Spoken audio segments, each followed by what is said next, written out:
BA third semester Urdu MJC 4 का answer की आप सभी देखेंगे और ये ओरिजिनल क्वेश्चन पेपर है। सभी स्टूडेंट का ये जो क्वेश्चन पेपर है वो सेम ही रहने वाला है। क्लियर? तो चलिए यहाँ पे मैं वीडियो को स्टार्ट करती हूँ और सारी क्वेश्चन का आंसर दे देती हूँ। और आप लोग को वीडियो को शेयर कर देना है, सभी दोस्तों को शेयर कर देना है कि वो भी आंसर की मिला ले कि उनका कितना सही हुआ। 10 में से कितना आप लोगों का सही हुआ ये कमेंट करके ज़रूर बता देना।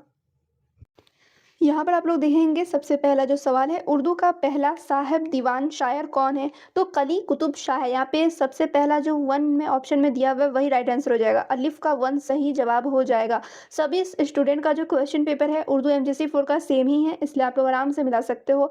सेकेंड जो क्वेश्चन है, मीर का इंतकाल कब हुआ? तो मीर का इंतकाल कब हुआ था? तो 1810 को हुआ था। अगर आप लोगों ने वीवीआई क्वेश्चन आंसर किया है जो मैंने कराया है, अगर आप लोग किए होंगे तो सारे क्वेश्चन का आंसर ईजिली करके आए होंगे। तो यहाँ पे बी का क्या हो जाएगा? Option 1 right answer. उसके बाद देखेंगे आप लोग जीम। जीम का आंसर क्या होगा? शाद ने कहाँ चश्म वजूद खोली? तो कहाँ खोली है? तो बिहार में खोली है। यहाँ पे हो जाएगा 2 राइट आंसर। नेक्स्ट क्वेश्चन है, किस शायर को शहंशाहे गज़ल के लक़ब से नवाजा गया? तो मीर तकी मीर को नवाजा गया, यानी ऑप्शन 2 हो जाएगा राइट आंसर। फिर अगला सवाल देखेंगे आप लोग, गज़ल का पहला शेर जिसके दोनों मिसरे हम काफिया होते हैं को क्या कहा जाता है? तो आप सभी को पता है गज़ल का पहला शेर जिसके दोनों मिसरे हम काफिया होंगे तो वो मतला कहलाएगा। आप लोगों ने पहले लाइन देखा वही समझ गए होंगे कि गज़ल का पहला शेर क्या कहलाता है? मतला कहलाता है। तो सिंपली आप लोग ईजिली टिक करके आए होंगे ऑप्शन 2। अगर ये कोई स्टूडेंट गलत किया है तो समझ लो भाई आपने पढ़ाई नहीं है। नेक्स्ट है, वली का ताल्लुक किस दबिस्तान से था? तो वली का ताल्लुक किस दबिस्तान से था? तो दक्न से था। ठीक है, मैंने स्टार्टिंग में ही बताया था कि वली दक्नी का जो ताल्लुक है वो किस दबिस्तान से है? तो दक्कन से है। उनके नाम से ही मालूम चलता है वली दक्नी, तो दक्कन से होंगे तभी तो दक्नी नाम रखा है उन्होंने, इसलिए। तो यहाँ पे हो जाएगा option 4 right answer. Next question है, उर्दू गज़ल का मुसन्निफ़ कौन है? तो उर्दू गज़ल का मुसन्निफ़ जो है यूसुफ़ हुसैन ख़ान है। ठीक है, ऐसे आप लोग बता देना इस क्वेश्चन का आंसर क्या होगा।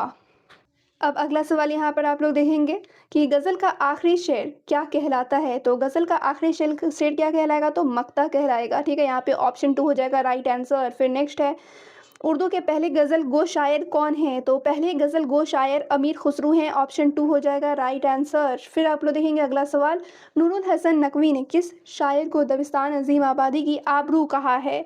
तो किसे कहा है? तो यहाँ पे आप लोग को पता है, सवाल से ही मालूम चल रहा है कि दबिस्तान अज़ीम आबादी, अज़ीम आबादी से क्या निकल के आ रहा है? शाद अज़ीम आबादी। बस यहाँ पे आप लोग सिंपली टिक करके आना था ऑप्शन 3। ठीक है, यहाँ पे क्या हो जाएगा? ऑप्शन 3 हो जाएगा राइट आंसर।